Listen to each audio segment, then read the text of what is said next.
Indus hospital के visit पर जहाँ हमने मरीजों से मुलाकात की, वार्ड्स का दौरा किया और डॉक्टर से मिले, यहाँ के ज़िम्मेदार से भी मिले।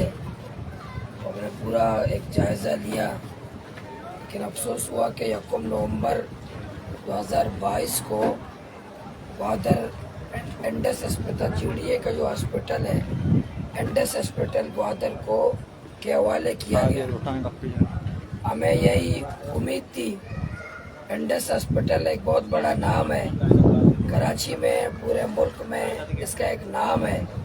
हमें एक उम्मीद थी कि ये इससे एक हॉस्पिटल बेहतर होगा। जो आज ग्वादर वाले तड़प रहे हैं, मर रहे हैं, कराची ख्वार होते हैं, उसके रास्ते में उनकी डेथ हो जाती है, बच्चे सांप काटने की वजह से फौत हो रहे हैं, हमारे डिलीवरी में माएँ बहनें फौत हो रही हैं, तुरपत और कराची जाने पे मजबूर हैं। टेस्ट का निज़ाम नहीं है, दवाइयाँ नहीं है, मौजूद नहीं है।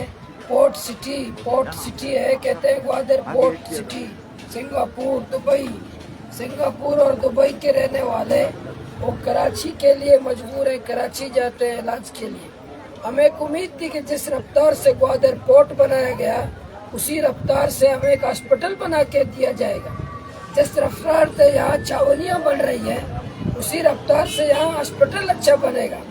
जब पूरे दुनिया का सबसे बड़ा पोर्ट यहाँ बन सकता है ग्वादर में, फिर दुनिया का सबसे बड़ा हॉस्पिटल क्यों नहीं बन सकता?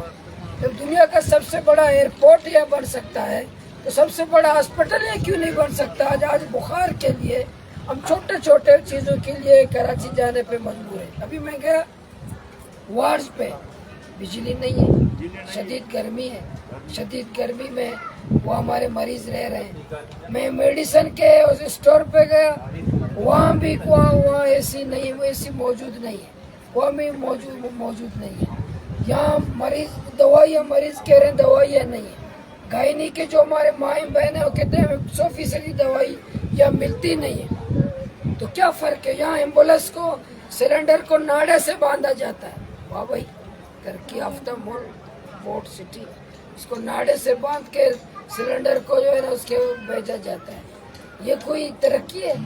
तो इसलिए आज हम आए हैं, इंशाल्लाह हमें उम्मीद है और उनकी निगरानी भी करेंगे। इंडस हॉस्पिटल से उम्मीद है जल्दी करें। अभी हमने ये बात भी इनसे की कि अगर कोई सहूलत आपके पास नहीं है, अगर आप जो सहूलियत नहीं दे सकते, तो आपका कराची में तो बहुत बड़ा मरकज है, तो हमें वहाँ अपने हॉस्पिटल शिफ्ट कर दो, ताकि हम कराची में दरपदर की टोकरे तो ना कहें, और यहाँ निज़ाम एक मुंतकिली का एक निज़ाम बना दें, और निज़ाम भी सरकार के खर्चे पर। मेरा मरीज ग्वादर का 80,000 एम्बुलेंस को नहीं दे सकता, 60,000 रुपये एम्बुलेंस को नहीं दे सकता। हम गरीब हैं, हमारे पास तो इलाज के लिए पैसे नहीं है। मैं 60,000 एम्बुलेंस को कैसे दे सकता हूँ? 50,000 एम्बुलेंस को कैसे दे सकता हूँ कि मैं अपने मरीज को कराची शिफ्ट करूँ? अगर कोई इलाज इंडस हॉस्पिटल ग्वादर में किसी मरीज का इलाज की सहूलत नहीं है, तो एम्बुलेंस का खर्चा हुकूमत बलूचिस्तान खुद बर्दाश्त करे, वफाक की हुकूमत खुद बर्दाश्त करे, हॉस्पिटल खुद बर्दाश्त करे। इसी के लिए तो मैं 4 महीने कैद काट के आया हूँ, इन्हीं बातों के लिए, इन्हीं ऐलानात के लिए। इंशाल्लाह हम किसी सूरत अपने अवाम को तना नहीं छोड़ेंगे, अपने माहिगीरों को, अपने नौजवानों को, अपनी बहनों को तना नहीं छोड़ेंगे। हम इसका निगरानी करेंगे, मॉनिटरिंग करेंगे। 1 नवंबर को हमारे MP साहब ने यहाँ तकरीर की, कहा ग्वादर में इतना बड़ा हॉस्पिटल बन रहा है कि अमेरिका के लोग यहाँ इलाज के लिए आएंगे, लंदन के लोग यहाँ इलाज के लिए आएंगे।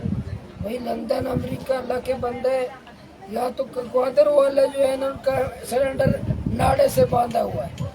यहाँ बच्चा मर रहा है कि उनका इंजेक्शन नहीं है। यहाँ डॉक्टर IUC है जो इमरजेंसी, अभी भी हमारे 3 मरीज, हमारे बुजुर्ग 3 मरीज वहाँ दाखिल हैं, वहाँ बिजली नहीं है, शदीद गर्मी में वहाँ मौजूद है। उस बीमारी से फौत हो ना, इस गर्मी से फौत ना हो जाए, अब से उनका नुकसान ना हो जाए। अब अंदाज़ा लगाएं, वार्ड्स में बिजली नहीं है, मेडिसिन के स्टोर में बिजली नहीं है, इमरजेंसी सेंटर में बिजली नहीं है, वो निज़ाम AC मौजूद नहीं है। ये कौन सा भाई? आप जाएं किसी बड़े से बड़े सांप के कमरे में जाएं, آپ کو سردی لگے گی، لیکن میرے غریب کے کمرے وارڈ میں جائیں وہ آپ کو گرمی لگے گی، اب کسی غریب کے پاس جائیں وہ آپ کو گرمی لگے گی. یہ ظلم نہیں چلے گا. انشاءاللہ ہم ہاسپٹل کی نگرانی کریں گے، اپنے گوادر عوام کے حقوق کے لیے جمہوری مزاحمت کریں گے، اور آئندہ انشاءاللہ پھر دھرنے کی ضرورت پڑی دوبارہ دھرنا شروع کریں گے.